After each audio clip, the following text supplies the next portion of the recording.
News Alert for you, and the manhunt still on now here in Virginia. Not here in Virginia, but in Virginia, for the person who fired a shot at the campaign office of House Minority Whip Eric Cantor. We are learning that Cantor was one of about 10 lawmakers who have asked for enhanced security following this weekend's health care vote. Just about an hour ago, Cantor spoke to the media, and he had a very clear message aimed at the Democratic Party. I have deep concerns that some DCCC Chairman Chris Van Hollen and DNC Chairman Tim Kaine in particular are dangerously fanning the flames by suggesting that these incidents be used as a political weapon. Security threats against members of Congress is not a partisan issue, and they should never be treated that way. To use such threats as political weapons is reprehensible. Well, Cantor's comments coming just 24 hours after top Democrats said that members of their party are being harassed, even threatened, over their votes on the health care bill. Bricks thrown through windows, obscene messages left on voicemail, including this one on the mailbox for Democratic Congressman Bart Stupak. Take a listen. Congressman Stupak, you are one big piece of human and think about this. There are millions of people across the country who wish you ill.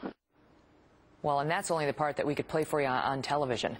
Joining me now is Karl Rove, Fox News contributor and former senior advisor and deputy chief of staff to President George W. Bush. Karl, put this in perspective for us. Well, look, this is got to be unsettling to anybody who's involved in public life and serving our country, Republican or Democrat, and I have a lot of sympathy for people who are on the receiving end of these threats.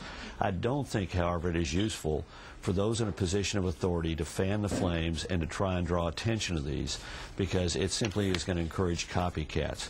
There are high emotions in politics. Look, I've been on the receiving end of these kind of things for years. In fact, last year when the Democrats were, particularly on the House Judiciary Committee, were excoriating me for not coming forward and responding to a congressional subpoena in a fight between former President Bush and the Congress over executive privilege, I was on the receiving end of a number of threats of violence and a couple of death threats. And one guy made the mistake of calling the office and leaving a very explicit threat of violence. And between the caller ID and the voicemail, we were able to turn it over to law enforcement. I got emails with death threats in them, some from a fellow in Louisiana, some from a guy I think they traced to New Mexico. But I didn't talk about it at the time because I didn't want to encourage copycats. And I know emotions are high, and there is no vote in Congress that justifies a threat of violence against anyone. But I would suggest the best thing to do with these is not to draw attention to them and to encourage other people and to inflame emotions, but instead to turn these over to law enforcement and let them do what they're best at doing, which is tracking these things down and dealing with these people, and either finding out that they are, some ordinary citizen who's just cranked up, angry over something, and says something that they shouldn't have said and is not really a threat, or to find out if it really is a threat. Somebody who has the means and the motive and is a truly dangerous individual. But the best way to deal with this is not to do what Chris Van Hollen did, which was to go on cable TV and to make to make claims about these threats that he had no right to do. And I think everybody ought to cool their jets. What he said was, and I have the transcript here, Chris Van Hollen, he says what's happened here is the Republican leadership, instead of saying to its supporters around the country, calm down, that this is a time to try and put down the flames, they're pouring more and more gasoline on the flames. That is irresponsible. And then he says that this violence that we've seen and so on, this is now the face of the Republican Party. They have not taken responsibility. This is over the top. Chris Van Hollen owes the American people an apology, not just his Republican colleagues, but the American people an apology. How would it have sounded if after John Conyers, the Democrat chairman of the House Judiciary Committee, and Deborah Wasserman, a member of that committee and a member of the Democratic leadership, who were among the people excoriating me, how would it have sounded if I'd come out and blamed them for the guy who calls up my staff and threatens violence against me, or the people who send me ugly emails claiming that they're going to kill me.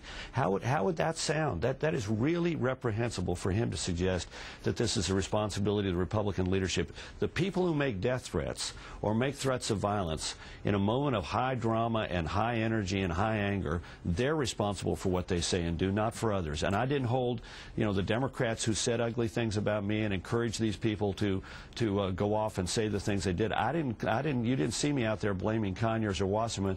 It's just inappropriate. And for Holland to do that is going to encourage copycats and inflame the situation. And it really is beyond the pale. He's trying to elect Democrats, and it shows what lack of character he has that he would go out there and say that kind of thing. And I just want our viewers to know we've reached out to him and asked him to come on the broadcast, and we're still hopeful that before it ends he will, because he's been on many times before. Let me tell you this, Karl. Now today we learned that the threats are not just against the Democrats, but also the Republicans. We heard from Eric Cantor a little earlier, and now we heard this voicemail to Republican Jean Schmidt out of Ohio. This is on her voicemail. Take a listen to this one. Yeah, I'm glad the president passed health care. Yeah. You funky racist Republicans hate that, don't you? Gene Smith, when you got hit by that car or when you fell or whatever, you should have broke your back.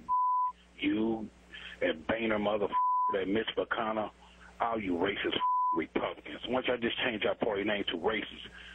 Because if one of those teabaggers would have spit on me, I'd have shot them in the face with my 9mm. All you racist mother.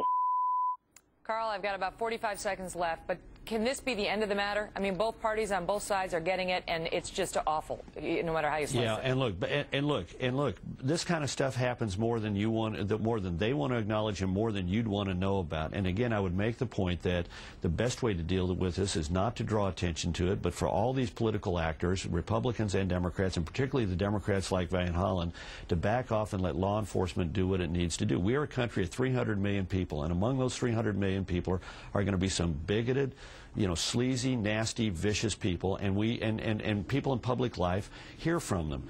But we encourage them by giving this kind of by this kind of attention and making these kind of charges, as Van Hollen and some of these other Democrats do. Karl Rove, thank you so much for your insights on it. You bet. All the best.